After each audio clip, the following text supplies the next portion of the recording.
Hello again, my fellow Nerfers. Time for a stryfe build, but not just anyone. This is going to be a high performance stryfe, and we are going to use these bad boys, Daybreak wheels. You can get these from Kuryaka on Etsy, together with some cages, and they are reputed to be ridiculously good for single stage builds. People have reported getting 170, 180 out of these. By comparison, this is a pair of Bulldog wheels. Now, you can see the external diameter for these is pretty much the same. In fact, the Bulldogs have probably got an edge. But this bit here, this concavity, is designed to grip the darts and transfer more of the kinetic energy onto the darts. And to put them in, I've got a nice specially designed 41mm, 41.5 Daybreak cage. You can get metal ones with adjustable spacings, but I think this is going to be quite nice. The files for this are on Thingiverse, again put up by Kuryaka, if I've got his name right. If I haven't, sorry. And you can see they'll also take brushless wheels. I got this printed up by my mate Shuey, and this is a seriously nice print. This is 100% infill, and he reckons it took him about 10 hours. Apart from that, with a standard stryfe build, and I am going to MOSFET this one, so we may well do a bit about MOSFETs as well. And I'm going to run what we got here. Those are my shells. Going to run a couple of fang revamps from Fine Blaster. Okay, I've done a video on how to strip out a stryfe ready for a build, so I'm not going to show you that. I'll do that and then get on to the MOSFET. Okay, be back in a minute. Okay, cleaned the stryfe out. It's all ready to go. I've got the aperture for the voltmeter. I've cut out all the space in the battery tray, so that's good. So now onto FETs. Properly known as a MOSFET. Why would you use a MOSFET instead of a nice big clicky switch? There you go. For one thing, they can handle, if you get the right components, really, really high currents. These ones, I don't know if you can see that. Anyway, if you can't, that's the part number is IRLB3034 FET. That's an N-channel FET, which means it works on the negative feed. These are rated for 100 amps, pretty much continuously. They are really, really good. The other reason is that you can use the stop rev switch. You don't need to do any work here to mount it. You can just use that. You also save on wire, because the way these things work. I shall draw you a diagram. Here's your FET. This metal bit at the back is the heatsink. There's the little black bit. That's the main part of the FET. Oops, sorry. And there are 3 pins. 3 pins, just like a transistor. I'm not going to try and explain to you how these work, because it gets really, really bloody complicated. But basically, if you think of it as a transistor, which is an electronic switch, you won't go far wrong.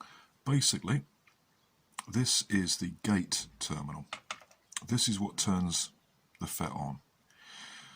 When a positive current goes down through here, you get a chemical change inside here, which links the next 2 pins. The gate, the drain, and the source. The drain, as the name suggests, is where the current comes out. and the source is where the current comes in. So that comes off the negative terminal on your battery, and that goes to the negative terminal on your motors. This comes off your rev switch. All you got to do is wire up your rev switch to the positive feed coming off your battery, wire the other wire to here, and you're good to go. So they can hold more current. They are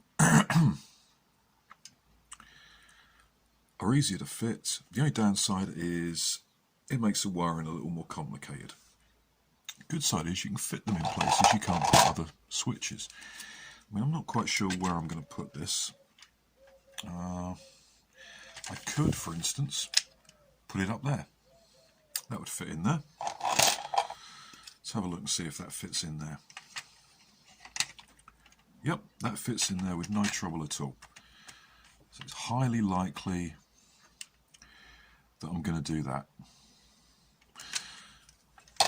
The only other thing you need to know is the way the wiring goes. You are going to need not just your MOSFET, your little black switch, you're going to need a rectifier diode, otherwise known as a flyback diode, which is one of these. I can get it out.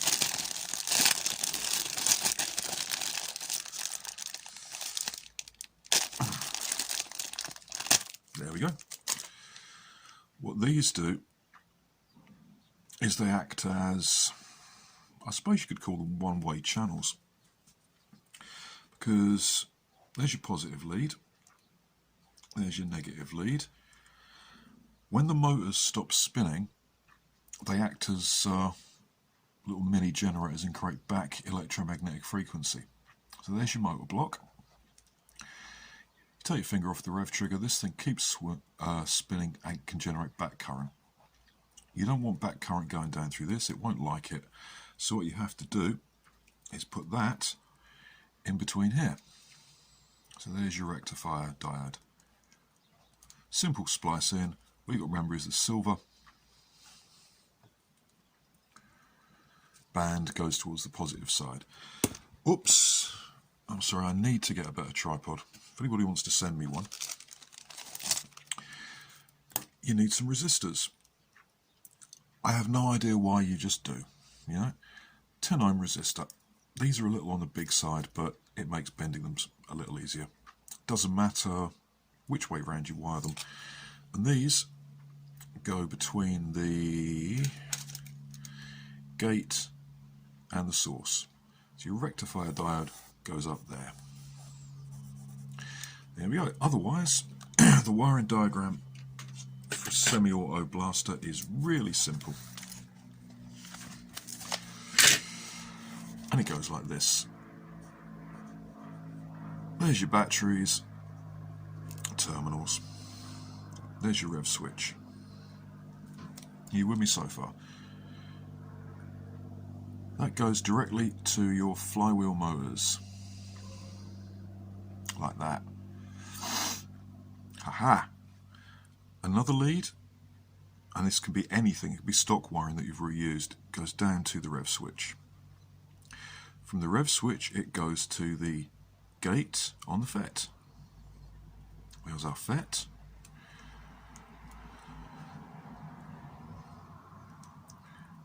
The negative, we'll just loop that under there, goes into the source on the FET. This is not where you'd put it, you know, you'd obviously simplify this. And then when you press the rev trigger down, current goes down from the positive into the gate, switches it on, and the negative goes to your flywheels. All you got to do is put your rectifier diode in there. Simples. I shall do that, get everything wired up, and we shall see how this this stryfe performs with Daybreaks and a 41.5mm cage. Don't go away. Okay, all done. This may help you to, if you decide to go for MOSFETs, it may help you to visualise the kind of wiring. A battery connector up there, that'll get tucked in all the way in there. So we've got a little feed off the positive, that's just a bit of stock wiring reused. That goes down here to the rev trigger. That's positive. Positive from the rev trigger goes to the gate on the MOSFET. And then the feed from the negative on the battery goes down to the drain on the MOSFET there, the third pin I showed you in the diagram. And then from the, sorry, that's the source. So gate, drain, source. Source comes from the battery negative. Drain goes all the way around here to the flywheels. And the positive just goes straight along there. Sorry, might help if I looked what I was doing. The positive just goes straight along there into the flywheels. You can see where I've put the rectifier diode back in there. It's just tucked in. Alright, that's all wired up. Now let's see if it's gonna work.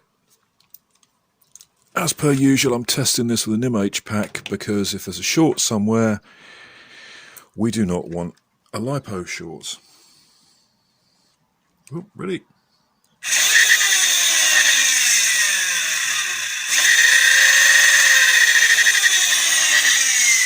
Outstanding.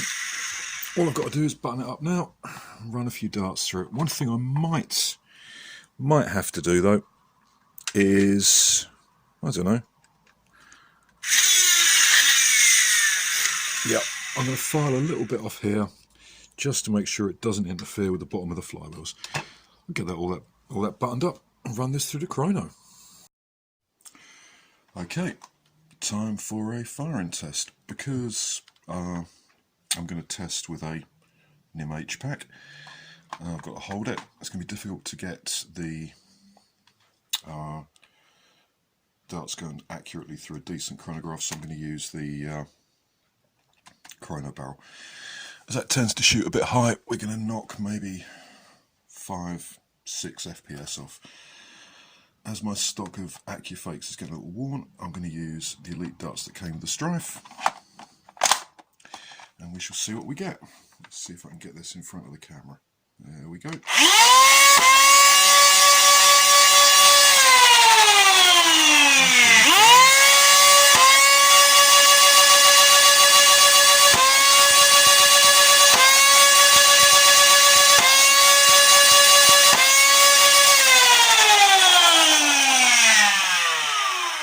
So, there we go. We got a grand total of, we'll call that 170 on average. So, the MOSFET works, and the Daybreak wheels and a 41.5mm cage powered by fangs are hitting 170. For the extra money, that's really worth it. Very happy with those. Brilliant. I'll get that packed off, sent off to the customer. Usual thing about comments and what have you in the comment section. Thank you very much.